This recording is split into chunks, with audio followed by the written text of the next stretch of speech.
Hola, bona vesprada, buenas tardes a todos. Nada, aquí seguimos con las jornadas del medio ambiente marino de Cal Blau.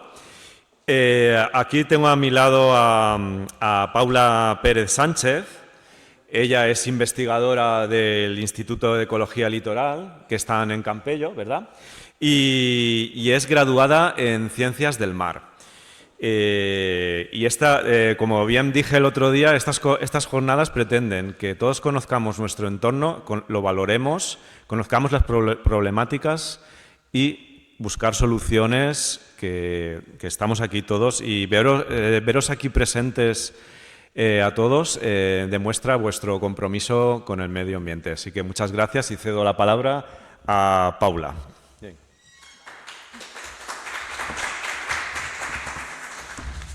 Gracias por la maravillosa presentación. Así se le sube el ego a una.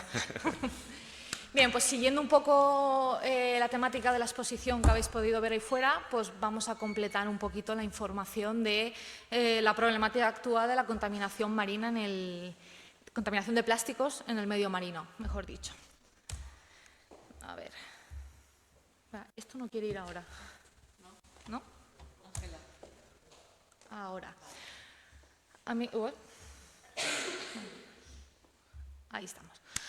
A mí me gusta empezar las cosas por el principio. Entonces, creo que para entender todo hay que empezar en el origen del problema. Así que os voy a contar un poquito cómo surgió el plástico. Este señor se llama Leo Baekeland, como queréis pronunciarlo. Fue un químico belga que a principios del siglo XX se le ocurrió meter en un autoclave, que es un aparato que proporciona mucha temperatura y mucha presión, dos compuestos químicos, fenol y formaldehído. Estos dos compuestos reaccionaron entre sí y formaron lo que se conoce como baquelita, que fue el primer plástico sintético del mundo. Todos conocéis este teléfono, pues no se llama teléfono de baquelita por casualidad, está hecho de este plástico. Y fijaos si le fue también que hoy en día hay muchos mangos de las sartenes están hechos de baquelita. Él ya sospechaba un poco lo que acababa de hacer y a mediados de 1907 en su diario escribió: a menos que esté muy equivocado, esta invención resultará importante en el futuro. Dio de lleno. Al poco tiempo, la baquelita la rebautizaron como el material de los 1000 usos y se quedaron cortos con lo de 1000 usos. Como todos los inventos así relativamente importantes, al principio su uso fue principalmente militar, porque era versátil, ligero, resistente, barato, aislante y duraba mucho. Después de la Segunda Guerra Mundial, con el crecimiento de la población y que empezó a meterse ya en la vida diaria, en la vida del día a día, con embalajes de alimentos, botellas y tal, mirad, su crecimiento de producción fue estratosférico, diría yo. Fue acabar la Segunda Guerra Mundial, empezar a recuperarse y para arriba, para arriba, para arriba, hasta hoy. No voy a meterme a explicar los distintos tipos de plástico que hay porque se nos va el tiempo. Como las exposiciones de microplásticos, creo que es lo más suyo centrarnos en los distintos tipos de plástico en función de su tamaño, que son 4. Se clasifican por macroplásticos, que son aquellos que son más grandes de 1 centímetro, como las botellas, todos los plásticos que se nos vienen a la cabeza cuando pensamos en plástico. También existen los mesoplásticos, que son un poquito más pequeños, entre 1 centímetro y 5 milímetros, los famosos microplásticos. Los pellets, todos nos acordamos de los pellets. Y luego tenemos los nanoplásticos, que ahí tenemos ya que recurrir al microscopio para poder verlos. Vamos a los microplásticos. Hay dos tipos de microplásticos en función de la fabricación, en función de su tamaño, de cómo se ha fabricado. Están los microplásticos primarios, son aquellos que se fabrican directamente en ese tamaño, ya pequeñitos. Y os traigo un ejemplo. Estos son productos, esta imagen a mí me gusta bastante. Los microplásticos primarios son pequeños bolitas que se usan, por ejemplo, en abrasivos industriales o abrasivos de la piel, cosméticos. Esta foto, entiendo que os hacéis ya una idea, ilustra los... A ver, ¿se me ve el ratoncito? Los microplásticos que han sacado de todas las botellas, de todos los botes de crema exfoliante. Como veis, son unos cuantos. En Europa se estima que más o menos al año se usan 4.130 toneladas de este tipo de plásticos al año. Y en cada uso, por el desagüe se van en torno a entre 4.000 y 94.000 microsferas por el desagüe. Cada uso. ¿Qué le pasa a estos tipos de plásticos? Que son tan pequeños que cuando llegan a las depuradoras, las depuradoras no están preparadas para retirar este tipo de basura, por así decirlo. Entonces va directo al mar. Luego tenemos los que se originan por la degradación de los plásticos más grandes. Los plásticos son, como ya sabéis, un derivado del petróleo. Entonces estos son como cadenas de polímeros, cadenas de átomos, que conforme se van degradando se van rompiendo, facilitando así que el plástico se vaya haciendo trocitos cada vez más pequeños, como bien se ve en esta imagen. La degradación se da por múltiples causas, puede ser solar, por radiación solar, radiación térmica, mecánica, por ejemplo, cuando en la playa pues, el viento se lleva una botella rodando por la arena, o química. La más importante, la que más genera microplásticos, es la solar.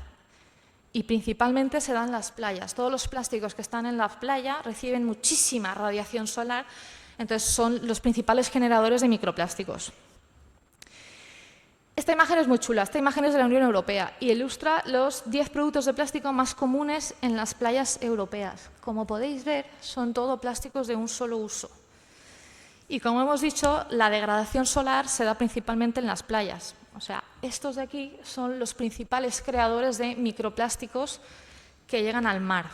Se desintegran y el viento y tal se los acaba llevando.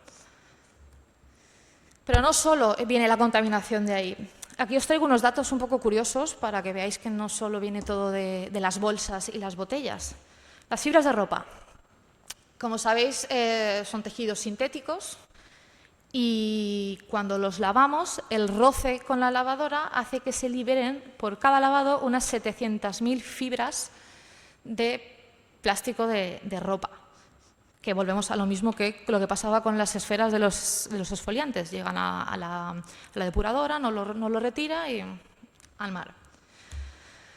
Los neumáticos. El desgaste de los neumáticos también es una fuente de contaminación de microplásticos. De hecho, supone el 25% del total de microplásticos que se genera que llegan al mar. Y un dato curioso es que ahora con los coches eléctricos pesan más y, por tanto, desgastan más los neumáticos, con lo cual hay que renovar más neumáticos, más contaminación.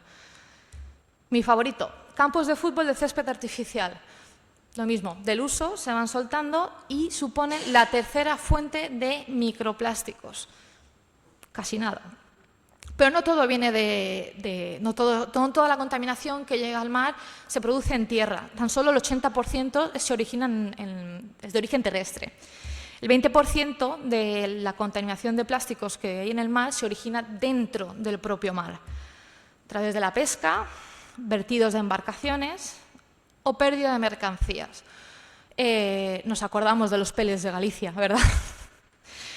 Pues fue uno de los cientos de contenedores que se caen al mar cada año. Es un dato muy difícil de encontrar. Solamente logran encontrar el de 2019. Y en el 2019 se perdieron 1.382 contenedores en el mar. Si hay suerte, estos contenedores se quedan cerrados y van directos al fondo, o si no hay suerte, como fue el caso de Galicia, se abren y se vierte todo el contenido al mar. Aparte de lo que ya conocemos pues ya nos imaginamos todos que la contaminación llega pues, del típico guarro que tira la basura sin que no la tire donde debe, de mal reciclaje, de los vertederos, el viento y tal. Esto lo he puesto porque me gustaría hacer hincapié en un proceso que poca gente es consciente, que es la escorrentía, que es lo que arrastra el agua. Pues, por ejemplo, cuando llueve O cuando limpiamos la calle, toda esa agua lleva pues, todos mira, los microplásticos de los neumáticos que hemos hablado, se los lleva al alcantarillado. Y del alcantarillado llega a la depuradora. Las depuradoras se estima que tienen una eficiencia de retirada entre el 40 y el 95%. Aunque nos pongamos en el mejor de los casos de que retiran el 95% de los microplásticos, sigue siendo mucho. Las depuradoras, como ya os imaginaréis, o vierten directamente al mar o primero vierten a los ríos y del río ya directos al mar. Hay un estudio que dice que todos los ríos que vierten al Mediterráneo echan unas 30.000 toneladas de basura plástica al año al Mediterráneo. Basura en general, o sea, no solo microplásticos, casi nada. ¿Qué le pasa al plástico cuando llega al mar? Pues hay dos opciones. Si es menos denso que el agua, flota, como las bolsas, por ejemplo. O si es más denso, se va directo al fondo. Aquí, sé que esto es una bolsa, y os acabo de decir que eso flota. Esta imagen la he puesto especialmente porque está tomada en la fosa de las Marianas, que es el punto más profundo del mundo. O sea, esa bolsa está a 12 kilómetros de profundidad. Hasta ahí ha llegado la contaminación. Los plásticos que se quedan flotando, aparte de la degradación que se va produciendo del sol, también sufren lo que se conoce como biofouling, que es pequeños animalitos o las propias algas que se van adhiriendo. Y conforme se van adhiriendo al plástico, el plástico aumenta de peso y acaba al fondo, otra vez. O sea, al final, los fondos marinos, con lo que quiero que os quedéis de esto es que en el fondo marino es como un reservorio que todo al final acaba yendo ahí. No creo que seamos conscientes de todo lo que hay escondido. Mientras pasa todo esto, nuestras amigas las corrientes oceánicas van distribuyendo los plásticos. Tú pues, puedes verter en España y que acabe el plástico en Florida. De hecho, no sé si alguien lo sabe, pero en Baleares, en Formentera, les llega mucha basura de Argelia por las corrientes. Estas corrientes, bueno, quiero que os fijéis especialmente en esos giros grandes que hay. Eso se da por efecto Coriolis, que es nada más que la rotación de la Tierra que provoca que las corrientes se vayan girando, generando como una especie de remolinos, así, a grosso modo. Estos remolinos van poco a poco acumulando plásticos en el centro e impidiendo que se escapen por la propia acción de la corriente circulando. ¿Por qué os cuento esto? Mirad, esto es un modelo de acumulación de microplásticos plásticos entre 1 y 4 milímetros, como podéis ver, en los océanos. A ver, no sé si se me ve el ratón. Bueno, ¿veis la manchita esa grande que hay ahí en el Pacífico Norte? ¿Recordáis la isla de basura, esa del Pacífico tan famosa? Ahí la tenéis. Pero fijaos en que no solo hay una mancha, hay varias. Con lo cual no solo hay una isla de basura, hay 5 realmente. Y aquí no sale el Mediterráneo, pero en el Mediterráneo también tenemos la nuestra, no seamos menos. Y como veis, este modelo coincide perfectamente con los giros que se dan en las corrientes. Entonces, esos son, por así decirlo, puntos calientes de contaminación. Hay una cosa curiosa que hacen las corrientes, que a mí me parece bastante entre chula y escalofriante, que es lo que se llama el efecto boomerang. El efecto boomerang lo acuñó esta gente, son unos investigadores italianos, y no es más que las corrientes marinas muchas veces devuelven la basura a tierra firme. Es contaminación que está en el mar que vuelve, es como una especie de venganza divina. Y ellos estimaron que el 80% de la basura que se encuentra en las costas de los países mediterráneos viene de este efecto. Y os traigo unos ejemplos para que veáis más o menos a lo que me refiero. Esto es un vaso que se hizo en las Olimpiadas de Montreal de 1976. Pues se lo encontraron en una playa de Francia en 2016. Fairy, de la década de los 70. Se lo encontraron en una playa de Inglaterra en el 2018. ¿Os acordáis del temporal Gloria? Que creo que aquí destrozó el puerto de Les Basetes. Todos estos envases, entre otros muchos otros, fueron devueltos a la costa en temporal Gloria, aquí, en España. Son de más o menos se dejaron de fabricar en la década de los 80, 90. Pues en el 2020, de vuelta. Cuando están en el mar, los microplásticos, volvamos un poco a los microplásticos. No voy a hacer mucho hincapié aquí porque podemos estar hasta pasado mañana. Quiero que os fijéis un poco, estos son como una imagen de la transferencia, las flechas indican todas las direcciones que cogen los microplásticos dentro de la cadena trófica. Como veis, en el centro tienen el plancton, están los pájaros, o sea que por A o por B, los puntitos, no les hagáis mucho caso porque está sacado de un artículo científico y representan distintos tipos de plástico. Pero bueno, que al final el mensaje es el mismo, que los microplásticos, una vez entran en el mar, se mueven en todas direcciones dentro de lo que es la cadena trófica marina, tanto plancton, peces, moluscos, no se libra a nadie. Os traigo un ejemplo para que veáis cómo afecta toda la cadena trófica. Esto es plancton. El plancton es, para quien no lo sepa, son pequeños organismos que es la base de casi todos los ecosistemas del mar. Todo el mundo, o sea, depende de ahí. Las manchitas verdes que veis no son microplásticos, pero sí que son nanoplásticos. Se los han comido.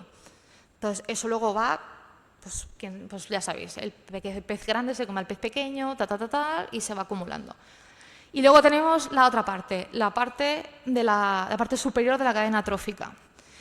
Esta imagen también da mucho que pensar. Todo eso que veis se lo sacaron a una cría de cachalote que llegó varada a la playa. No son nanoplásticos, no son microplásticos, pero sí que son macroplásticos. Si no recuerdo mal, el artículo decía que eran en torno a 100 y algo ítems, llamémoslo así, de plástico. Unos 3 kilos de plástico le sacaron. Entonces tenéis un ejemplo de la base de la cadena trófica y la parte alta. O sea, imaginaos todo lo que pasa de por medio. Este plástico, queramos o no, igual que nos pasa a nosotros, que luego hablaremos de ello, interacciona, provoca muchos efectos. Hago hincapié especialmente que los efectos dependen mucho de cada especie. Bueno, no sé por qué, no se ve, pero en la banda azul debería poner ahí, depende de las especies. El top 3 de los efectos más comunes es abrasión y obstrucción intestinal, cambios en los patrones de alimentación o una falsa sensación de saciedad que les lleva a desnutrición y, en los peores casos, la muerte, que puede ser lo que le pasaría a este pobre pájaro. Él tiene el estómago lleno de plásticos, entonces el cerebro no recibe la señal de vacío y, por tanto, no busca comida y acaban muriendo desnutridos. Luego os traigo algunos ejemplos más puntuales, como en los mejillones. Los mejillones, la presencia de, en este caso, nanoplásticos, los mejillones filtran el agua, entonces van acumulando las partículas de plástico en su interior. Esto provoca un aumento de la respuesta inmunológica, en bivalvos en general, por ejemplo. Se ha visto que se dan alteraciones en las tasas de respiración, de filtración, incluso que se ve afectada su capacidad reproductiva. Los peces. Aumento de la toxicidad hepática, en otras palabras, les falla el hígado. O los cangrejos. Los cangrejos, lo que algún estudio ha visto es que son capaces de integrar los plásticos a su musculatura, o sea, pasan al sistema digestivo y lo integran. Con los microplásticos pasa algo muy curioso, que es que tienen una relación área-volumen muy mayor, que es otra cosa, bueno, no voy a entrar ahí, pero no les pasa a otros plásticos de otros tamaños. Y es que los microplásticos son muy propicios a absorber contaminantes que hay en el entorno. Tienes alrededor del microplástico se concentra mucho contaminante por rollos químicos, que no voy a entrar ahí, como insecticidas, hidrocarburos, antibióticos o metales. Estos contaminantes son hidrofóbicos, buscan huir del agua. Por lo tanto, se apegan a cualquier superficie que tengan cerca, como en este caso los microplásticos, con lo cual alrededor, como ya he dicho, se dan concentraciones muy elevadas de estos contaminantes. Son tóxicos, persistentes, tardan muchísimo en degradarse y desaparecer, y bioacumulativos. quiere decir, se transfieren y se acumulan dentro de la cadena trófica. El ejemplo clásico de esto es el mercurio. Todos hemos oído el cuento de que el mercurio en los atunes, en el pez espada, eso es un contaminante bioacumulativo, se acumula.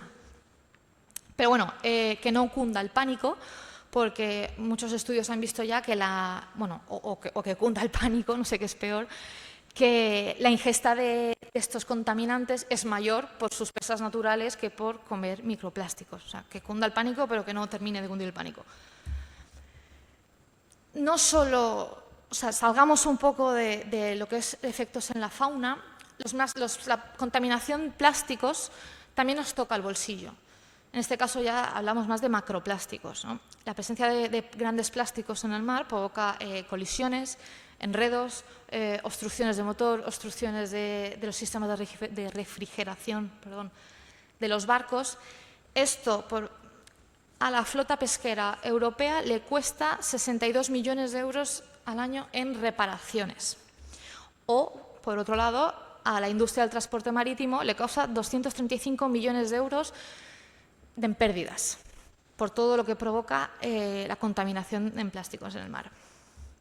Bueno, nuestro aquí concejal sabrá que nadie quiere ir a una playa sucia. Por tanto, eso también cuesta mucho dinero de mantener. No he encontrado el dato español, perdonadme, pero sí que he encontrado que en Reino Unido la limpieza y mantenimiento de playas les cuesta 18 millones. Ahí no sé si me he equivocado y si son libras o euros al año, pero bueno, la idea creo que se coge. ¿Qué pasa con nosotros?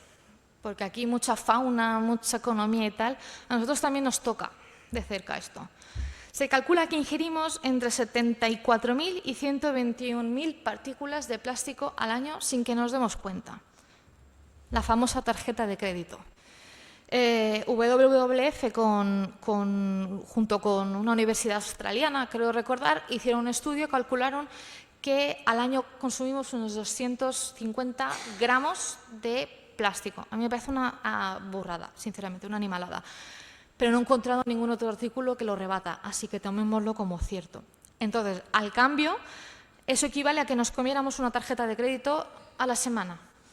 Visto así, a mí me da un poco de yuyu, no sé a vosotros. Mayoritariamente nos lo comemos con productos de origen marino. Se calcula que el 70% contienen microplásticos. El famoso estudio de que las sales de mesa tienen partículas de plástico. Más o menos se calcula que el 66% de las sales y crustáceos que consumimos tienen plástico en su interior. Eso está muy bien explicado en la exposición, por cierto. O el 71% de los moluscos. El 71% de los mejillones, por decirlo así de alguna manera, tienen plástico. Botellas de plástico. Hacemos un pequeño inciso en las botellas de plástico, porque me parece importante recalcar que el 90% del agua embotellada, 90%, tiene partículas de plástico en su interior. Nos estamos bebiendo plástico con la botella de plástico. Tendemos a reutilizarlas. Las botellas grandes, nos guste o no, muchas veces las rellenamos.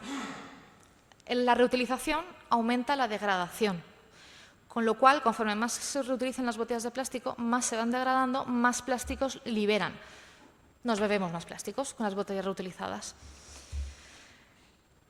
Las botellas con plástico reciclado. Ahora muchas botellas que hay en el mercado, pues pone ahí, botellas con un tanto por ciento de plástico reciclado. Bien, pero mal, porque el plástico reciclado es más frágil, con lo cual, al ser más frágil, se degrada más. Más liberación de plástico. Es un pequeño gran problema que tenemos. Y para que veáis un poco el alcance, por qué he hecho hincapié especial en las botellas de plástico, cada minuto se vende 1 millón de botellas de plástico en el planeta. Cada minuto. Da que pensar. No solo comemos plástico y bebemos, también lo respiramos. Recientemente, últimamente, mejor dicho, se ha visto que el polvo que se genera en la ciudad, pues los neumáticos, por ejemplo, otra vez, eso va liberando partículas muy pequeñas, ya nanopartículas, si queréis llamarlas, que se quedan en el aire. Aquí tenéis un ejemplo. Esto que veis aquí son, bueno, no se ve el aumento, pero en la línea de aquí son 200 micras, o sea, es nada, mini partículas. Y eso poco a poco va precipitando en el suelo. Y os traigo unos datos para que veáis, porque no es poco. En París, por ejemplo, por cada metro cuadrado caen unas 118 partículas al día, por cada metro cuadrado. Hamburgo, 275 partículas por metro cuadrado llueven, si queréis verlo así. Ya puede ser por lluvia o por el propio peso que poco a poco van precipitando. Nottingham, ellos de momento no van muy mal, 31 partículas por metro cuadrado al día. Nuestros queridos Pirineos, sin nieve, 249 partículas de plástico por metro cuadrado al día se precipitan. Este plástico, al ser tan fino... Ay, gracias. Muy bien, no es de plástico. Este plástico, al ser tan ligero, viaja mucho. Encontré un estudio, preparando la exposición, que analizaba las nieves de, no sé ahora mismo estoy decidido, si los Alpes o los Andes, no lo sé. Pero daban con el origen del plástico que encontraron allí y era plástico de Alemania, Holanda y Londres, que había viajado por la atmósfera. Bueno. Hasta el momento, vamos con una diapositiva un poco catastrófica, se ha detectado en el ser humano, en la sangre, se han detectado plásticos, obviamente, en la leche materna, en la placenta, en tejido pulmonar y, bueno, obviamente en los intestinos, si no nos lo comemos, de momento. Esperemos que no continúe aumentando la lista. Bueno, solucionar esto es un trabajo de todos, creo que ya está más que claro. De nuevo, no sé por qué no se ve, pero en la cinta esta azul ponía que en el mundo solo se recicla un 10% del plástico generado, que es muy poco.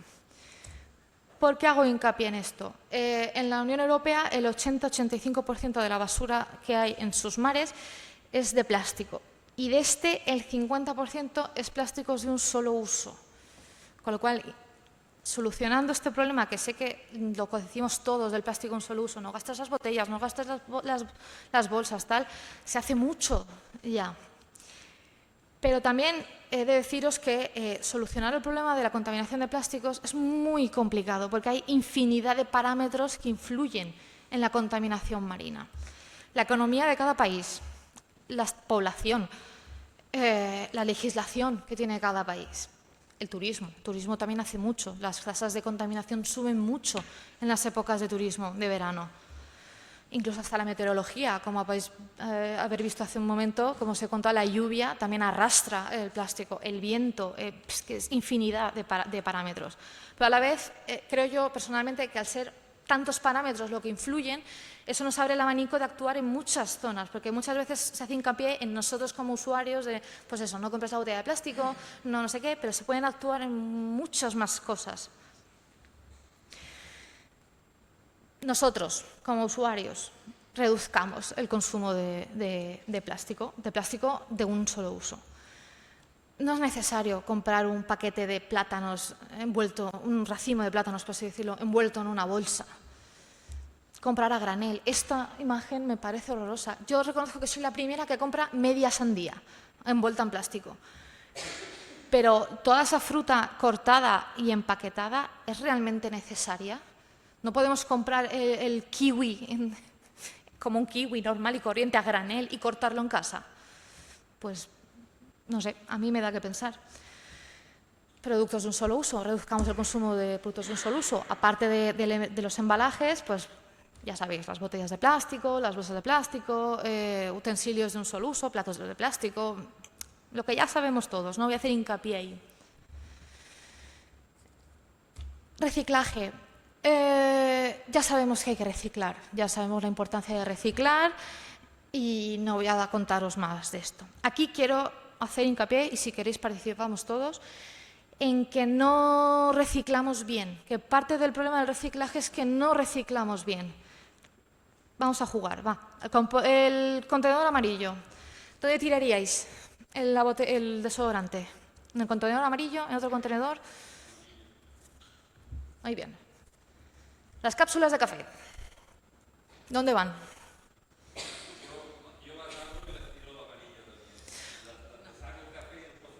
Pues no. Las cápsulas de café van a un punto de recogida, que eso sé que puede ser un poco aparatoso entre nosotros. Pero hay otras opciones, hay cápsulas rellenables.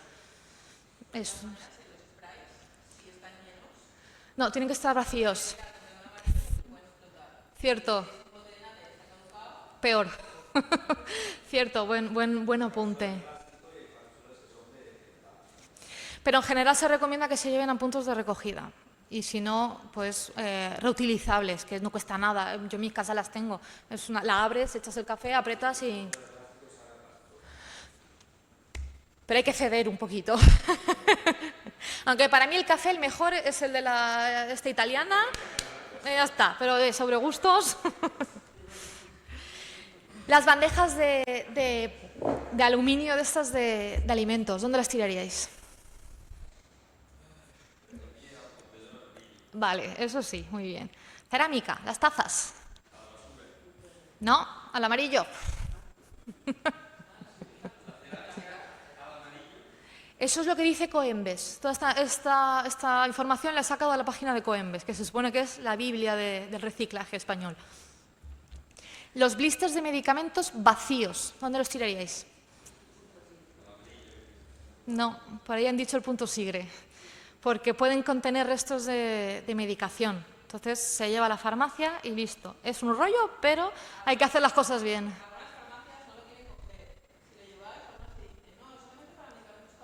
No. Sí. Porque contienen restos.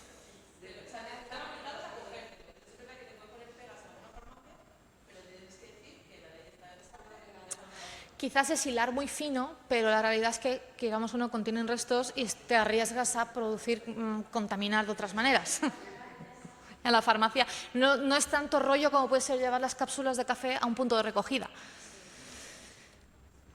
Los bricks, los tetabricks. Esta es fácil, al amarillo. Los plásticos esos engorrosos de plástico. Los papeles de plástico que envuelven pues, el pescado, la carne. ¿Dónde iría eso?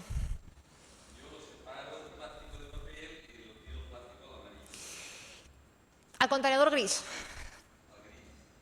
Porque contienen restos de alimentación. Es como las cajas de pizza. No se tienen que tirar al contenedor azul porque contienen grasa, contienen restos de comida y puede contaminar y dificultar aún más el proceso de reciclaje. Bueno, este era un simple ejemplo para ver que ya sabemos todos el cuento del reciclaje, pero que tenemos que ahora aprender a reciclar bien, que eso es casi igual o más importante. Vamos con una de orgullo, vamos a subirnos el ego español. Tasa de reciclaje de residuos de envases plásticos. Como veis, esto es sacado de la Unión Europea y los españoles lo hacemos bastante bien, sorprendentemente. De los países europeos lo hacemos muy bien. Reciclamos entre el 50 y el 60% de los envases que producimos. Hacemos algo bien. Tenemos aquí el estigma de que somos un poco... Pero aquí en Europa tenemos ahora mismo un pequeño problema con el reciclaje. Os cuento. El Pacto Verde Europeo recoge que un 55% de los residuos de embalajes plásticos se tendrán que reciclar en el 2030. Pero, y esto es tal cual copiado de una página de la Unión Europea, no tenemos capacidad para reciclar todo lo que producimos. No tenemos capacidad tecnológica ni recursos financieros. Bueno, supongo que sí que los tenemos, pero no los destinamos como debe ser, que es lo más probable. Pero bueno, eso ya son opiniones personales. ¿Qué hacemos? Lo enviamos fuera. Nuestro mayor comprador era China, pero China ha cerrado el chiringuito. China ya ha dicho que no recibe más. Cuando lo enviamos a China, China lo que hacía era incinerar o tirarlo a vertederos. Ahora la Unión Europea tiene que buscar alternativas para no tener que acabar haciendo lo mismo que hacía China, ni quemar ni tirar a vertederos, porque a lo mejor es casi peor el remedio que la enfermedad. Ahora, esta diapositiva no voy a meterme mucho, es para que pensemos un poco. Esto es una noticia del 2018 donde se dice que China está pensando en dejar de cerrar su mercado de residuos, por así decirlo. 2018, ¿eh? Pues a partir del 2018 aumentó el número de incendios en las plantas de reciclaje. ¿Casualidad? No lo sé. Yo se los digo que estos incendios se producían siempre de noche y que nunca jamás han afectado a estructuras críticas para el funcionamiento de las plantas de reciclaje. A mí me da que pensar, pero bueno, no es el tema de esta charla. Reutilicemos. Aquí ya sé que os he dicho que las botellas de plástico es malo reutilizar, o sea, hay que aprender a aumentar la vida útil de los productos, pero con cabeza. O sea, intentar aprender cuáles sí, cuáles no. Este gráfico, como podéis ver,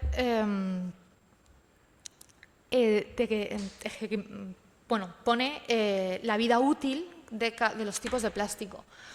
Como veis, hay muchos que sí que duran mucho, pero principalmente los de envoltorios, embalajes, duran nada. Se estima que más o menos el uso que le damos a los plásticos de un solo uso es de minutos. ¿Necesario? Pero bueno, que no cunda el pánico. Hay mucha gente que está trabajando en esto, hay muchos proyectos y mucho dinero que se está invirtiendo en este problema. Mirad, esto es un proyecto científico que ha salido ahora, es español. Y, si no recuerdo mal, buscaba combatir un poco, ayudar en el tema de la contaminación de plásticos con el estudio de las corrientes. Lo que os he contado antes de que las corrientes son importantes para la distribución y bueno. Hay inventos como este muy chulo que se pueden instalar en los puertos, que no sé exactamente cómo funciona, pero el caso es que genera como una corriente que va recogiendo el plástico que hay a su alrededor. El típico robot limpiador. Marcas de ropa que están haciendo cosas con redes fantasma, por ejemplo, las redes abandonadas las cogen y les dan una segunda vida. Adidas, por ejemplo, hizo unas zapatillas de plástico. También hay otras que hacen jerseys, hacen de todo. Ahí se está moviendo la cosa. Sí. Sí. Ah, pues mira, no lo sabía. Funciona así, ¿no? Crea como una corriente que va recogiendo el plástico.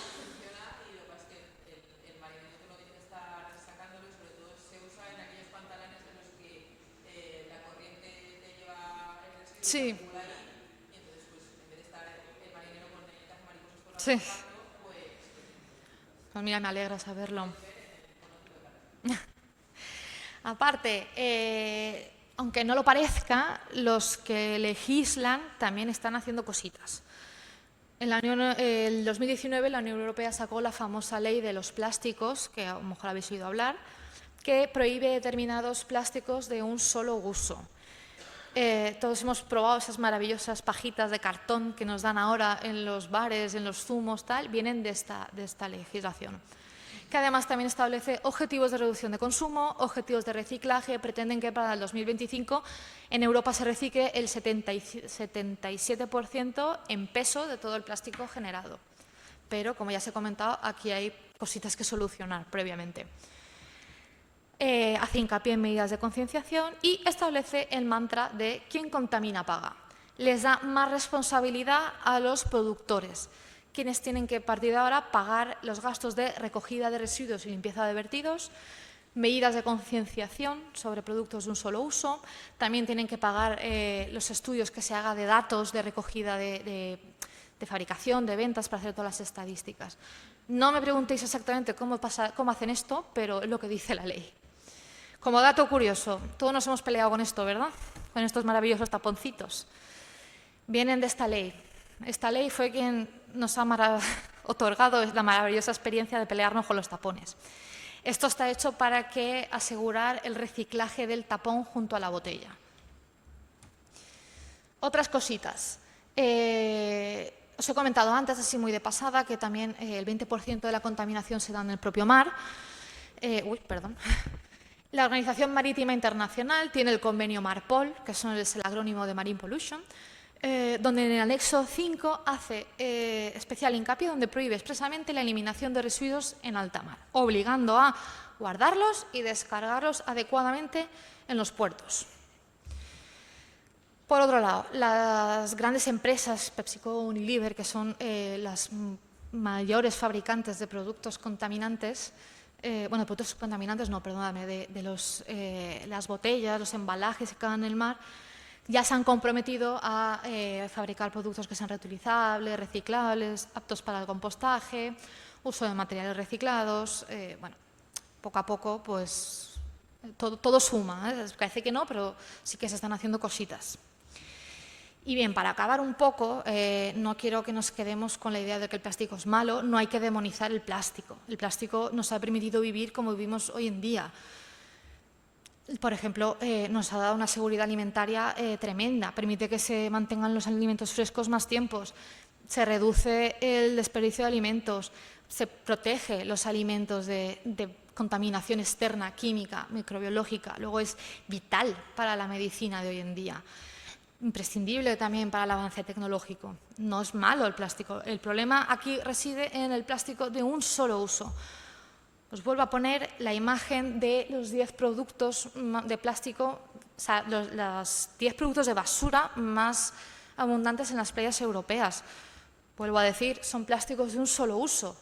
No es necesario beber en botellas de plástico, no es necesario cubiertos de plástico. Entonces, el 50%, vuelvo a decir, de la basura marina es plásticos de un solo uso. No hay que prohibir el plástico, hay que prohibir el plástico que no es necesario para nuestro día a día, no es prescindible. Podemos vivir sin bolsas de plástico. Así que el plástico no es malo, solo que hay que aprender a usarlo y cuándo usarlo. Si tenéis más dudas, aquí estoy o tenéis la exposición ahí.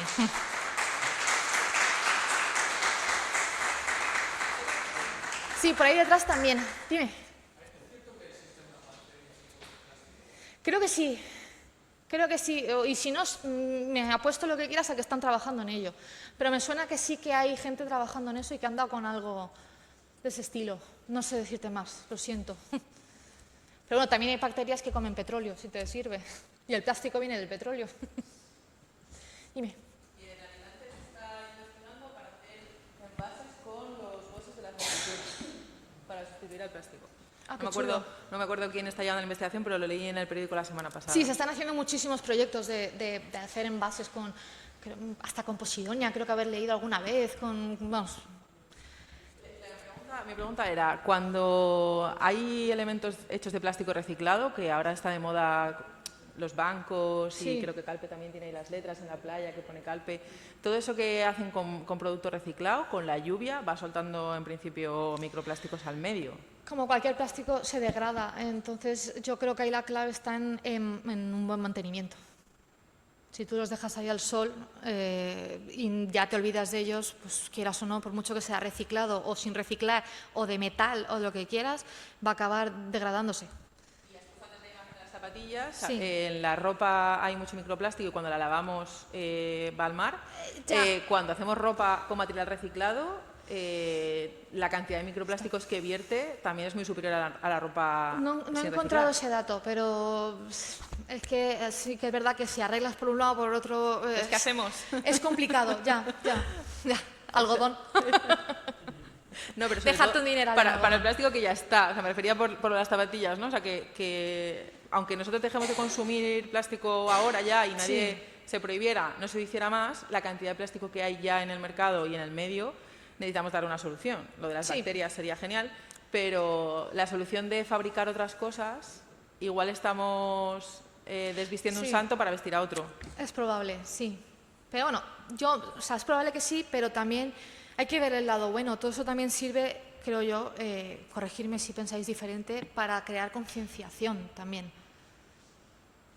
Es como todo el tema ecológico, de la ropa de algodón ecológico y tal, puede ser un lío, puede deshacerse más, tal, pero también, sí, lo que dices tú, por un lado quitas, pero por otro lado pones.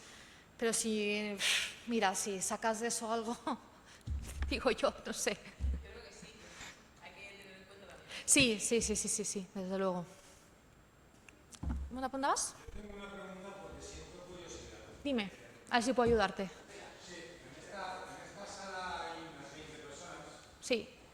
¿Hacéis algún otro tipo de divulgación, pues, por ejemplo, en centros escolares o colectivos como asociaciones vecinales? Sí, sí, la exposición que tenéis ahí fuera va por todos los institutos, todos los colegios, y a raíz de esa exposición hacen ya los profesores, trabajan ese tema con los niños, principalmente. Y luego, pues muchas veces también hacemos, pues ahora cosa de un mes, fue la limpieza, una limpieza de playas con colegios, con institutos. O sea, cositas. Ojalá pudiéramos hacer mucho más, pero las cosas son como son. ¿Algo más? ¿Alguna duda más? Creo que a nivel de legislación, para facilitar lo que es el reciclaje, porque, por ejemplo, vamos al supermercado y tenemos pan en bolsita de plástico, Sí. pan en bolsita de papel, y hay pan que está en bolsita de Mezcla de plástico y de papel. con Sí. lo que si quieres reciclarlo bien tienes que separarlo Sí. el plástico del papel. Digo, y es absurdo porque si dijeras, no, es que es necesario, pero No. ya hay, están las dos opciones, o todo plástico o todo papel, que en botellas de agua también se hace ya. Antes venía la botella de plástico con la etiqueta de papel, ahora ya hay etiquetas de plástico para que todo sea de un Todo, solo, que vaya al contenedor que le corresponda. O sea Sí. que, igual que, otra cosa que pienso yo, las pilas de botón tienen su provecho para un reloj, para no sé qué, pero eso que compren un bolígrafo con una pila, con una lucecita que va a ser para Ya la está. basura, eso es un absurdo. Sí, no, completamente de acuerdo. Nada más que añadir. Sí, dime. Que la biología tiene unas constantes de buscar siempre información y me sonaba, Sí. he encontrado... Lo de las no, bacterias. Sí, a ver un momento, y es que con estas gafas no veo bien, ¿eh? Idionella sacalensis. Produce un tipo de enzimas que le permite descomponer PET y alimentarse con él.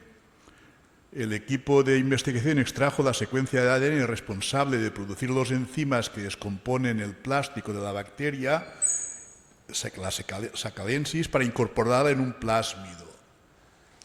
Pues mira, qué bien. Simplemente una pinceladita. Sí. No, pues mira, tenías toda la razón. ¿Alguna? Este blanco que creo que tiene muy mal reciclaje, ¿no? El corcho, el polispán ese, Sí. tiene un reciclaje... Sí, no he hablado porque yo intento centrarme un poco en lo menos desconocido. No, si os habéis dado cuenta, pues no he querido caer en lo que todos ya sabemos. Entonces, sí, el corcho de los pescadores o de las bandejas de carne y tal, Sí. eso ya mismo se deshace en bolitas en la propia mano. Entonces, eso también tiene un poco de... Pero bueno, como todo, hay que trabajar en todas las ramas. Dime. Mira, sobre eso, hace 2 o 3 semanas recibí una buena noticia, y es que un gran fabricante de pores, de corcho blanco, aliado con BASF, han conseguido reciclar, porque uno de los problemas del pores es que el reciclaje no es apto para alimentación, se tiene que utilizar el reciclaje para construcción, con lo cual complicado de recoger, complicado de reciclar y para otro uso. Pues mira qué bien. Lo que han conseguido ahora es recuperar la molécula del polímero y volver a utilizar para alimentación. Con lo cual, si se hiciera una buena gestión del residuo, Sí. sería un círculo continuo. Sí, a ver, gran parte del problema es la gestión, que quizás Claro. no sé si es que estamos sobrepasados o que no se está destinando lo suficiente a la gestión, pero si se hiciera mucho hincapié Pues en la gestión de los Han residuos, conseguido obtener el polímero de 2 maneras. Una, del mismo pores, por primera vez, y otra, a partir de biomasa vegetal. Ah, A partir de biomasa vegetal ya tienen la posibilidad de recuperar el mismo polímero de poliestireno para volver a hacer pores infinitamente. oh, mira qué bien, mira qué bien. De hace Sí. nada, de hace un mes apenas, o 3 semanas. Me alegro. Sí, yo lo que quiero que os quedéis con todo esto es que ya sabemos todos que el plástico es malo y tal, pero que se están haciendo cosas, que es un problema, pero que se está trabajando, que no paramos de hacer cosas y que, bueno, que esperemos que lleguemos a tiempo.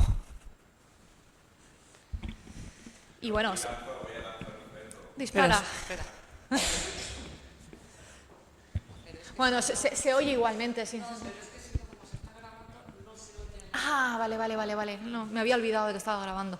Yo, no es una pregunta, pero sí que es un compromiso que lanzo para todo el mundo, para todos los que estamos presentes, porque todos sabemos las fuentes del plástico en la industria alimentaria, por ejemplo, los supermercados, que tenemos bastante, ¿no? Esto es también un recado para cambiar la ley de residuos. Deberíamos tener una economía circular y no trabajar en otra línea, ¿no? Y esto es un compromiso que tenemos que razonarlo, y porque si no solucionamos la fuente, tenemos que ir a la cultura de la reutilización, porque estamos yendo para atrás, sinceramente, con todo esto que estamos teniendo que buscar reciclaje y tal, pero no estamos, ya estamos viendo ya con la gráfica que todo va a China, que luego China no quiere la base. Esto tenemos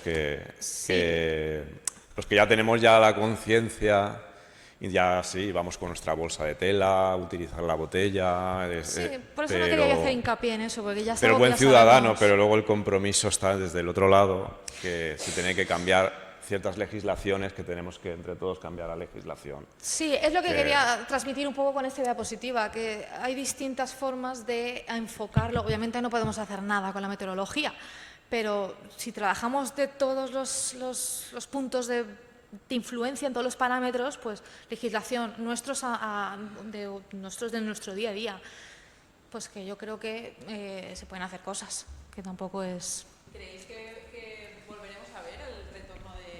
¿Creéis que volveremos a ver el retorno de envases de vidrio? Porque España era pionera en el retorno de envases, el vidrio se puede reciclar infinitamente, no se degrada. Bueno, eso es lo que hacen en los bares, ¿no? Los botellines de Coca-Cola y de cerveza. Exacto, lo reutilizan. Pero a nivel usuario, sí. A nivel usuario, ¿creéis que el futuro puede ser volver a recuperar las botellas de retorno de envases? Estamos dispuestos a ello nosotros como usuarios, porque es muy cómodo ir al supermercado y comprar y tirar.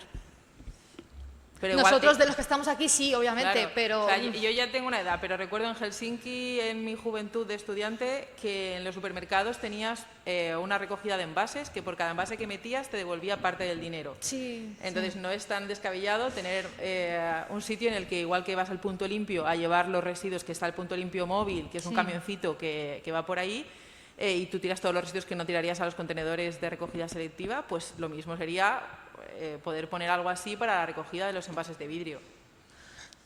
Ojalá. Yo creo que más que tener que hacer cosas recicladas con el plástico, pensar en dejar de usar el plástico e ir a volver a nuestros orígenes, que contaminamos mucho menos y que además el vidrio no se estropea ni se degrada con los usos, se puede desinfectar y limpiar, y no trabajo para Ecovidrio. Totalmente de acuerdo, pero ahí... Si acaso alguien lo duda. Se te ha visto el plumero. Totalmente de acuerdo, pero yo lo haría, eso está claro. Pero eso implica que sacrifiquemos comodidad nuestra. Y no creo que estemos todos dispuestos a ello. Ojalá. Y para eso necesitas muchísima educación ambiental y tener mucha concienciación y... Legislación. O sea, si no te venden esas botellas, si el tomate no te viene en brick, que es una brutalidad las de capas que tiene un brick, y lo poco que se puede reutilizar de un brick... Sí. El brick ha servido tecnológicamente mucho para la preservación de los alimentos, pero es complicado de reciclar, ecológicamente es una aberración. Entonces, el mismo tomate lo tienes en tarro de vidrio, que no cristal, que tiene plomo y no se puede reciclar, pero el vidrio sí. Entonces, ese mismo tomate frito lo tienes de la misma marca en los dos envases. Sí. Si solamente lo tuviéramos en vidrio, ya está. Sí, o sea, quiero decir que aparte de educación ambiental y de cambiar tus hábitos de consumidor, necesitamos que haya una legislación que nos ayude a ir hacia ese lado. Eso es lo que iba a decir yo. Hay que actuar en los dos ámbitos, porque si solo actúas en legislación, en mi opinión, causas un efecto rebote de ¡ay, me están imponiendo esto!, como somos nosotros en general. Y causas como un efecto contradictorio, que pretendes ayudar con la legislación, pero cabreas a la gente. Entonces hay que actuar en los dos lados, legislando y a la vez ir educando a la sociedad en estos cambios que no cuestan nada. Ahora no nos hemos dado cuenta, pero en las heladerías nos dan la cucharita de cartón. Pero ahora también te digo, la cucharita de cartón a lo mejor le cuesta 3 veces más que la cucharita de plástico. No lo dudes. Claro, hay que actuar en todo lo que envuelve alrededor, no solo lo mismo, pues lo que os he dicho antes, de, no, tienes que consumir menos, ya, pero ayúdame a consumir menos. Pero bueno, creo que por algo se empieza y que poco a poco... Yo creo también que a nivel de concienciación social, bueno, aquí voy a abrir un melón, después de la pandemia, el plástico generó en la sociedad una sensación de falsa seguridad en la que el plástico de un solo uso, el todo cubierto y precintado con plástico, nos aseguraba una esterilidad. Y entonces ahí, yo no sé, seguro que habrá estudios en los que se pueda ver un pico de producción y de aumento de la contaminación por plásticos que ha tenido que ser espectacular. Seguro. No he querido abrir el melón de las mascarillas porque podemos estar aquí yo hasta pasado mañana. Como instructora de buceo... Ya lo sabemos todos. Sí, como instructora de buceo que se comió la pandemia, pues tuvimos que poner boquillas a cada persona en los reguladores, la parte que te metes en la boca, que es de silicona. Vale, y yo decía, entonces tú te fías que yo lave hasta aquí, pero no este centímetro de más que tú te metes en la boca, ¿sabes? Entonces era como, bueno, vale, pues yo aparte de comprar todos los líquidos que me obligaron, pues era como, pues pongo la boquilla, pero llévatela, ponte tu brida y cuando vayas a otro sitio a alquilar, reúsala, que no sea solo para hacer el curso conmigo, pero en mi cabeza el sentido común era como, bueno, yo tengo que hacer esto, pero ¿qué sentido tiene? ¿Sabes? Sí. Y como eso, pues todo, pues había que, o las calzas, o los guantes, o tal, todo era de un solo uso. Entonces se creó una falsa sensación de seguridad que creo que todavía nos queda mucho trabajo por hacer porque deshicimos mucho en la batalla contra el plástico, contra la reutilización o contra la sustitución del plástico en las bolsas, en pajitas, y en muchas cosas. Las monodosis en los hoteles, en los restaurantes, en los sitios en los que ya habías conseguido acabar con las monodosis de aceite y ya había una aceitera de vidrio, volvimos otra vez a las monodosis. Eso fue eso es tirarse piedras al propio tejado. Sí, totalmente de acuerdo. Bueno, creo que cerramos el turno de preguntas. Despedir. Bueno, os invito, si no lo habéis hecho, echarle un ojo a la exposición porque ahí hay mucha información también. Gran parte de lo que os he contado está ahí, pero más bonito.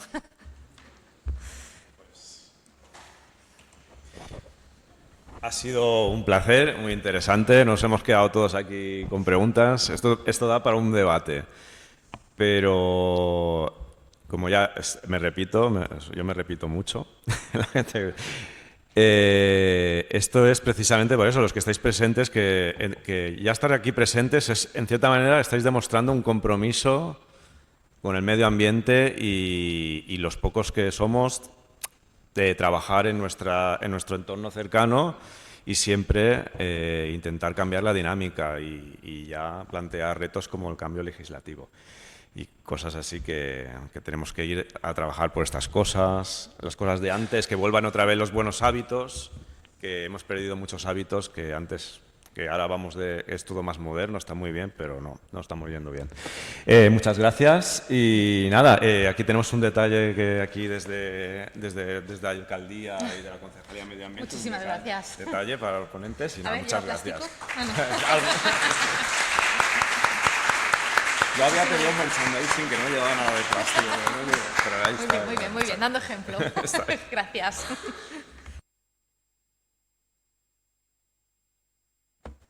Ya lo digo yo, si tenéis hambre, ahora nos ofrecen una pequeña merienda, espero que sin plásticos.